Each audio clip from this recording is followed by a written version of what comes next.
Hello, everybody, and welcome to the Crypto Hipster Podcast. This is your host, Jamil Hassan, the Crypto Hipster, where I interview founders, entrepreneurs, executives, thought leaders, musicians, artists, you name it, all around the world, crypto and blockchain globally. And I have another amazing guest, and this is somebody who I've worked with in the past, who I really enjoyed working with, and she is. Let's just tell you about her. Her name is Claire Ross Brown. She is the founder of CJ London, out of Denmark. Claire, welcome. Thank you so much, Jamil, and it's really great to see you again. To you. Thank you for joining me today. And so let's kick things off. And I'm going to ask you first. Question I ask everybody, and I get all kinds of great answers. What is your background, and is it a logical background for what you're doing now? I love that you ask, is it a logical background to what I do? Because that is such an appropriate question for me, because it is so not logical at all. I think I have one of the most unlogical background for everything that I've done in my life. Simply because my background is so varied. And I think a lot of people in life, they tend to stick to maybe one, two, or three things, whereas I've done a lot. And I think that's quite possibly because from about the age of 18, I found myself in a situation where I really needed to fend for myself completely. And that pushed me into working straight away. Whereas I think had I had the opportunity to go to university, I might well have done that, but I didn't. And in this situation, I had to see what could I get? How could I support myself? And it was pretty drastic, let's say that. So from one day to the next, I looked. At that point, it was in the paper to see what job advertisements were out there. And there was one going for a recruitment officer. And I actually called up the company and I said, could I actually come by and drop my CV off? And they said to me, no, I could not do that because they would only take them by submission. And they asked, how old am I and what's my background? And I said this, and they said to me, well, we can tell you already there that you're firstly too young, and we would only ever accept somebody with a degree. And I said, well, okay, that's fair enough, but I still would like to come in, just drop my CV off anyway. So I did. I was allowed to do that because it was one of these sort of what I call high street recruitment agencies. I think in the States, maybe you'd call it Manpower, something like that. So I did. And unbeknown to me, the CEO of the company happened to be there. The telephones were going crazy. And I was sitting there in the reception, seeing that they were completely understaffed. And so it was natural for me to just go over to a desk, pick up the phone, copy what they were saying. And I just did that. And I didn't know that the CEO was watching me. And so afterwards, she said, let's talk. And that's actually how my career started in recruitment. And at that point, it was what I call agency recruitment. And then I got headhunted to more consultancy recruitment, where it was more like headhunting. And I was working with Goldman Sachs, Lehman Brothers, and my career just escalated. And it wasn't a natural path for me. The one thing that was natural, it was people. And I love working with people. I have a huge amount of empathy for people, and I feel that a lot of the jobs that I have done, that's really been a huge strength. And that really sort of took me to Denmark, where for many reasons I then ended up. And at that point, I decided I'd had a little stint when I was 14 years old as an actress. And I actually did really well for a couple of years, getting a lot of parts that I went for. And I thought I would like to do that again. But I had moved to Denmark at that point with my ex-husband, and I had my first agent and got a casting, which I flew back to the UK with. And I spent 3 years going back and forth with that before deciding to stay in Denmark, getting one casting or one audition for a TV sitcom in Denmark that was called Clone, or that is called Clone, directly translated clown. And if you think of The Office, so we all know The Office, I think it originated from the UK, actually, didn't it? And then they did it in the States. Yeah. It's very much like that. People were in doubt about if we were playing ourselves, because I played Claire. I come from the UK and I speak Danish very badly. And I will tell you at that point I did. I spoke about 20-30% Danish. When I went for the audition, I had to improvise. And I really didn't understand what the main characters were talking about, yet I sort of had a sense. So I improvised, and it did come out to be quite funny. And this TV show went on to be the most recognized TV sitcom in Denmark, in Danish history. And I did 3 seasons, which was fantastic. And they did 5 seasons in total. And then I did other things from that. And then I had an opportunity in the States. And at that point, I realized I had 3 kids, and that was going to be very difficult. And I made the decision not to do that because it was just simply too hard. But it also meant that being in Denmark, a very small country with a population of around 6 million people, there's not acting roles all the time for someone like myself, who's a foreigner and has an accent. And there's not so many, let's say, productions. So I knew that I would have to have something else. So I started to look at the corporate side again. And I started doing actually, it was quite easy to get into because I had this banking finance background and I had some very good contacts. So I picked up from there, worked with some startups, and found that I was very good at working with the banks, with these startups, and explaining products that were otherwise quite tricky for a lot of the stakeholders of a bank to understand. And that sort of led me into the natural progression into where you and I met, actually, which was with Concordium and Crypto Channel Direct. So already there, when you asked me about my background, was it logical? Absolutely not. And there's only one thing that I can say is that all the things that I've done, there's a red line, including my fashion company that I also started, CJ London. And we could talk a little bit about that maybe later, but just to not go on too long, that's my very illogical background, if one could say that. I do want to talk about CJ London. You did say, blockchain. I believe blockchain is tricky to talk about. So your background explaining things that are tricky to talk about, makes a lot of logical sense to me. We're going to get into blockchain. We're going to get into Crypto Channel Direct a little bit. I want to start with CJ London because that's your company, right? What is that all about? What have been some of your greatest entrepreneurial challenges with that company? So CJ London is a fashion company I started 3 years ago, or just before, actually. We had, unfortunately, COVID, so maybe a bit longer than that. And it was based on my experience of both coming from the corporate world, but also working with creative environments as well. I wanted to develop a clothing line that was sustainable as much as possible. And where you didn't, as a woman, I didn't want to have to go to the dry cleaners with my clothes all the time. I wanted to be able to chuck it in the washing machine. I didn't want to have to iron it. So I really wanted something that was easy, but looked elegant. So my tagline is timeless classics in an ever-changing world, because our world is changing and my life was changing a lot. So I could be at a boardroom meeting and then going out in the evening. So I wanted to have, I call it the little black dress, that could sort of transform itself from being very elegant and conservative in the day, dare I say it, and then a little bit more sexy in the evening. And how could one do that? And how could I travel, roll it up, the whole collection, and be able to mix and match it with all the other items in my wardrobe? Hence, the sustainability is not just about the way you make the clothes, but it's also about using what you have. We have it produced in Portugal. Again, that's a very, very great country to produce clothing, because they were very aware of the whole sustainability factor and using materials that were recycled. For example, we work a lot with Ecovera and lensing, and that was really important too.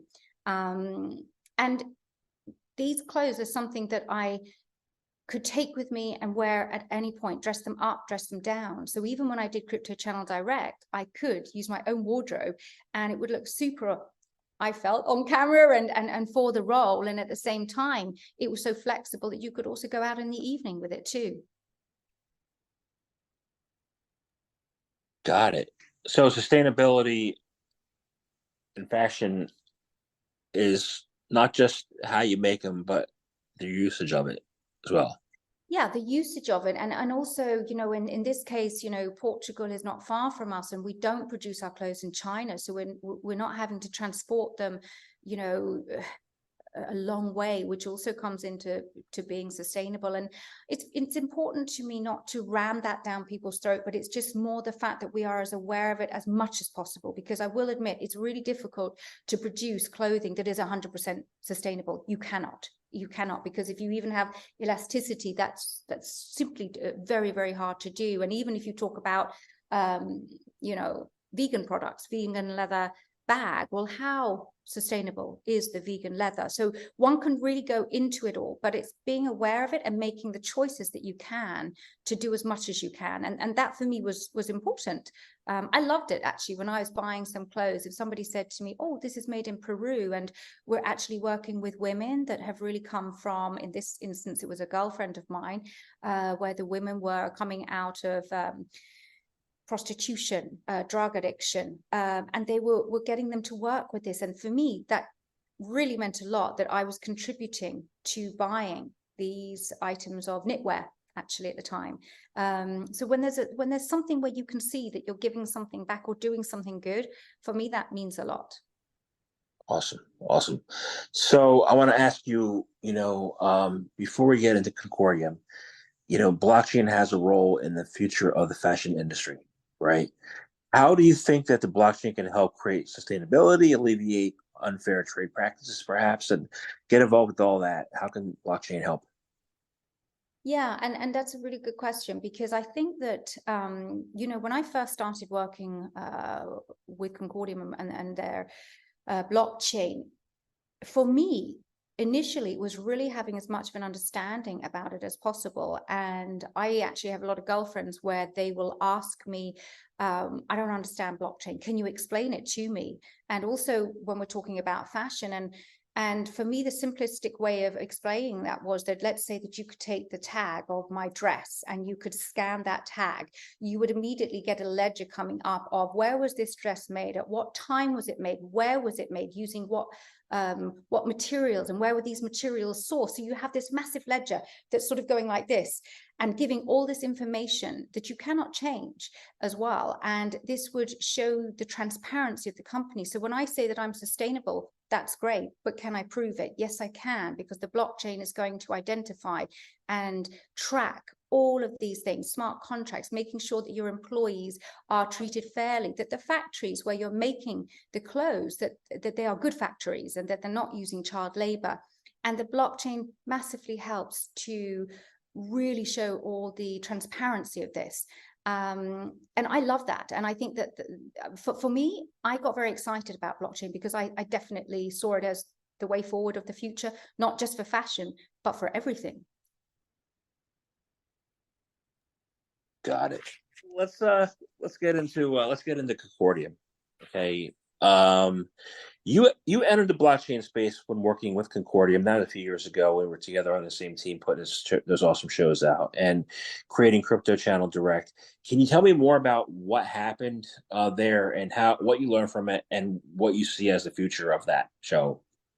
Sure. So I think when I was brought into Concordium to start with, it was with their mainnet and when they launched it, and I was the moderator there. So that was really my first stepping stone into the whole area of blockchain and crypto. And I'll be honest, I really didn't know that much about it at all. But what I quickly found out was that not a lot of people did. And I was speaking to bankers who were almost a little bit shy to actually admit that they really didn't understand this. And what I quickly learned was that there were no silly questions. And I was very fortunate to be able to work with a lot of people, including you writers as well, who could also help with my understanding. Because of course, when you're interviewing experts from around the world with proof of stake and proof of work and all these different terminologies, there's the terminology that you need to understand, but you also need to understand how can we how can we communicate this information so that everyone understands it? Because otherwise, the everyday person has a concept of blockchain and crypto, not really understanding completely the differentiator between the two of them. And maybe they've heard of the dark web, or, and therefore they have a negative connotation with crypto and, oh no, that's something that you should never go into, without necessarily understanding everything about it and why it was created and all the benefits that can come from it as well. And I think it's like anything, Concordian was one of the first to do what they were doing, and especially in Denmark, again, which is a small country. So for me, I found that very exciting because I love to learn new things. And I was fortunate that the CEO of the company, Lone Funds Schroeder, and I had worked for many years before. And when she brought me into it, I said, Lona, I don't understand that much about blockchain. And she said, but don't worry, you will learn. And I love that about her because she's very empowering in that way, and been a huge supporter actually of people, not just women, but women, men, everyone, just what it is that they're doing in their career and actually helping them to further it in different areas. And I love the way that she thinks, which is very much everybody can understand this. And that empowered me to really go on my own journey of understanding as much as I could. And doing the program, I learned as I went along. I did a lot of research. So every time I had a guest on, I would also talk to them and ask them, what do they feel are the questions that need to be asked? Because that's also vitally important, not just what do we think or what do I think should be asked, but what do they think needs to be, what is the most relevant thing for them? So if I'm interviewing somebody about proof of work versus proof of stake, or what are the elements there that is important for people to understand, and how does that relate back to what they do? So I think in a nutshell, when I came into Crypto Channel Direct and also producing the program in itself, it was a huge learning curve. And I learned that there was no question that was not able to be asked. And in doing that, I created an environment where others also felt like bankers, that they could ask the questions too. And we started to develop a really good audience for ourselves that kept growing and growing. And people that had never, ever dared to even look into this started to ask questions and to be more curious, which I think is really what we wanted to achieve with the program. And that ties into when you were 18, you worked at the company, your first job, right? You didn't know too much. You walked in the door and you started working, right? And there's a parallel. And I just thought of the parallel. This past year we had all the implosions with like FTX and Celsius and all the bankruptcies. Yes. And the people who got their money frozen, like me, were accredited investors. Yes. The people who didn't were 18-year-old kids who worked at McDonald's are now millionaires. Yes. So, for the people who are new and think they can't get into it, what words of entrepreneurial wisdom can you tell them, to help encourage them to be here? Because, it's not everybody you think who is the smartest or richest or most experienced people who succeed, but it's the people who have, who want to take that risk. So what's your word of wisdom? Well, I think you just said it really. It's about taking risk. However, I think it's very important to say that I think it's so important that you do your own due diligence.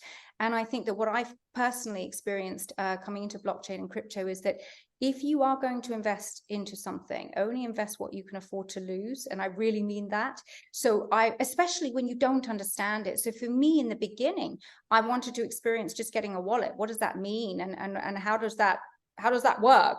I wanted to really start at the very, very basics, because I didn't want to invest in something that I didn't know anything about. For me, it was, and you're always going to have a risk, even with Sam Bankman-Fried. I mean, a lot of people have lost their money there. Again, it comes back to how much due diligence do you do yourself? And I think that in life, we do take risks. And I think it's really weighing up the pluses and the minuses and making sure that they're calculated risks, if you can do that. And I think that it's a fascinating area of the future. And I think that there will always be ups and downs with anything. So even if you invest in any stocks and, if you're trading stocks and shares, there's also that risk. Even with something that seems completely foolproof, can the next day something can happen? A COVID can happen that's going to have a massive effect on the valuation that you have of your company, of your stocks. So I think that it's about getting it into perspective. And I think that for myself, I've always been, I would say, risk taker. No, not in that respect. I think I've always been a risk taker insofar as I've never been afraid of entering into doing something and learning something new. But I also am cautious, and I really believe in due diligence. And I do honestly believe that there's not a lot of due diligence that is done by the individual person. Often we rely on others to do that for us, or we think that if a certain name is attached to something, we believe that name is attached to it. So how could it not be something that we want to invest in? So I think it's always got to come back down to yourself and research. So again, going back to Concordian, going back to Crypto Channel Direct, for myself, I really just had to check everything myself. And even with the program, checking that what we were putting out there was, to the best of our knowledge, correct. But also what's news today, it's going to change tomorrow as well. So it's constantly thinking about how is it that one thing outside of our control affects another, and thinking ahead the entire time. So I think that with crypto, that is changing every single day. And like any investment, you can look at it short term or you can look at it long term. So if people have invested in Bitcoin, for example, well, you can hold on to it. So wait and see. How is it in 5 years' time? And that's the thing. Do you need it now, or can you afford to do that? And these are the things to think about right at the very beginning before you invest in anything. Even if you look at stocks and shares, even if you invest in property, we've had property collapses where people have lost a lot of money. So it's about not buying 5 properties all at once, but maybe buying 1 or 2, diversifying all of your investments. So calculated risks, I think, are very, very important. And we have some people that are huge risk takers, and we have others that are risk takers, but more looking at a calculated risk at the same time. I don't know if that answers. It does. So you have the capitalism side, right? Which is that. You are also involved with charities. You are an ambassador for, and I want to get into this, for Girl Talk, right? And I know you dealt with other charities, from human trafficking to working with young children to working with adults from dysfunctional families. What is Girl Talk and the other charities all about, and how can we bring more girls and young people into coding and entrepreneurship and blockchain? Sure. So I think, so Girl Talk is one of the latest charities in Denmark that I am ambassador for. Otherwise, I've worked on the board of translated, let me think, Children and Young People in Need, translated, for 10 years. And that was people that, or young kids, basically, and adults that were coming from families. They could be drug addicts, alcoholics. Some of them have no parents. They could be in a foster home. We had a lot of different organizations within that we were helping raise money for, and helping these young people to further their lives in as positive a way as possible, and seeing that actually, despite coming from a dysfunctional background, that they can turn their lives around. And I think when we look at girls, and certainly with Girl Talk, what attracted me about that, I met the psychologist who started this organization about 17 years ago, and I really was inspired by what she'd done, and really wanted to help with some of these young girls. And when you talk about coding, it's brilliant, because we are in a day and age where our children definitely are growing up where they know they can be an engineer, they can be a coder. There's absolutely nothing that they cannot do, that they want to do. And I think that that's a really important message. It's something that, when I look at myself, I got one piece of advice that was just like gold for me, and that was, you can do whatever you put your mind to.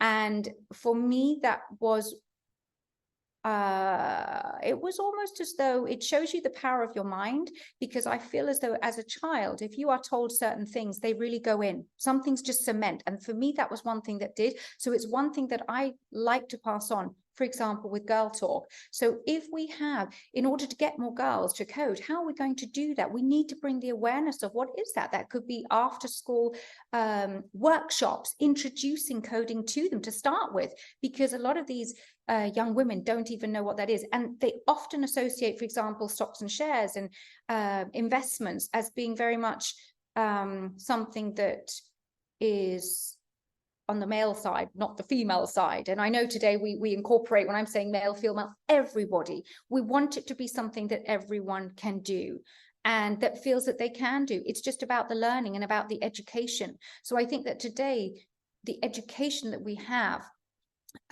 it's up to us to really enhance that. And we have these charities that can help with that. Now with Girl Talk, we're looking more, we're helping young girls go through life. And because there is so much with the social media today, there's so much basically online. It's an anonymous platform where they can actually call and speak to somebody and actually type, you know, what it is that they're feeling, and they can hide behind the computer and feel safe to ask anything. And I think that that's really, really important. And again, the blockchain comes into that, because you have a lot of charities today. I've also worked with human trafficking organizations. Today, you also have blockchain that will help to govern some of the security of all of that, because with some charities, again, going back to due diligence, it's really important for me to know who are the founders of these charities, of these organizations, and when this money is collected, who is it going back to? What is the compliance that's been done here? And you know, everything for me really has to be transparent. And this is another area where blockchain will be a massive thing, I think, with charities too. So I'm going to ask you, part of the you just said social media, right? Part of the importance of social media is having a voice that matters, right? Yes. Yeah. What makes you a thought leader that we need to watch going forward, and why do you feel that your voice is important here? I think that my voice is important because I feel that a lot of people can actually relate to me on many different levels, because I have got the corporate experience, but I also have a creative background. And to be honest, I don't have an education to back a lot of what I've done up. So I've had to come, what I say, and work from a very different space. I think outside the box. And I think for a lot of people, that's incredibly encouraging and inspiring. And I remind people, remember that there's a lot of people that don't have an education in the world today, because, not because they haven't chosen to have that education, because they have not been privileged enough to have it. To have an education is a privilege. I live in a country, in Denmark, where we are extremely fortunate, where education is for everyone. But there are many, many countries where it's not. And even when you have a country like Denmark where it is, there are a lot of young people, let's say they come from a dysfunctional family, where it's not possible. Because when you look at young people, if they're coming from a dysfunctional family, you have to understand that the brain also works in a different way. It can be hard for young people to sit in a classroom and actually take in information and learn when they're battling something at home. Therefore, it might be that they don't do that well at school. However, it doesn't mean to say that they can't do well later on in life. Now, there could be two options: going back and redoing that education. For some people, though, that's not an option, and they can still go forward. But then they also need to be inspired. Now, I love Anthony Robbins. I think he's one of my favorite inspirational speakers, leaders. I really love Richard Branson too. I like people who have this energy and positivity that just shines through, and they are not just talking about doing things, but they've done it. And I really like action. So I really feel that there are many different people in this world, and there's a place for us all. And I think that being a thought leader, and certainly for what I want to achieve and what I want to continue doing, is to give a voice to the people where sometimes they might feel that, oh, but can I really do this? Yes, you can. Absolutely. And finding out how to do that and just doing it. You know, I always love this Nike thing, just do it, because I've always been like that my entire life. And I really do mean that, because I feel that if you put your mind strongly enough to something, you can do it. But you need to also figure out the smartest way to do that. If you don't have that degree or whatever it is that you need to back it up, of course, If you want to become a lawyer, a doctor, yes, you need it. You absolutely need it. But if you're going to start your own business and you have an amazing idea, then go for it. I think one of the biggest pluses about me starting my own fashion company was I hadn't worked in the fashion industry.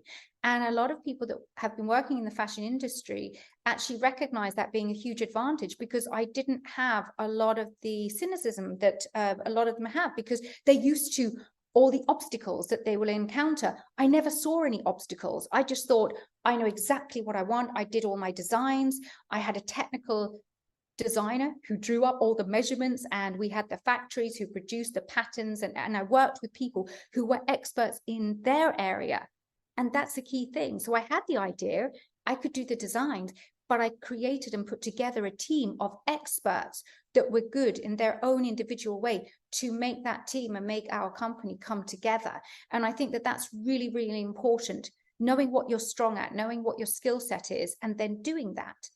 So I think, just to round off, being a thought leader for me is really, my number one thing is just to inspire young people out there who don't have what I call a traditional conservative background with education and career. I want to inspire them to know that they can still have an amazing career and do what they want to do. Awesome. Well, I want to thank you very much for speaking with me today. It's been great to catch up with you. I have one final question. So, Sia, thank you very much for your time. And easy. It's an easy one. How can people find out more information about you, about CJ London, about what you're up to? How can they connect with you online? How can they do that? So I have my Instagram, which is just Claire Ross Brown, and also Twitter as well. And then we have for our Instagram for CJ London, it's CJ London Fashion. And I love it when people reach out. That's fantastic. And yeah, obviously LinkedIn, you know, all the usual, I think, but the most important, probably the Instagram, I think, that's used today, and Twitter. Yeah, they're the ones we use a lot. I'm also on TikTok as well. Just started to use that. I must confess though, Jamil, I don't know about you, but it's a lot to keep up with all these different social medias. Definitely. It really, that takes a lot of time. It's something I'm still navigating. Let's say that. I'm still navigating. Awesome. Thank you very much for your time today. Thank you so much, Jamil. It was really lovely speaking with you again. It was great. Really lovely. Thank you.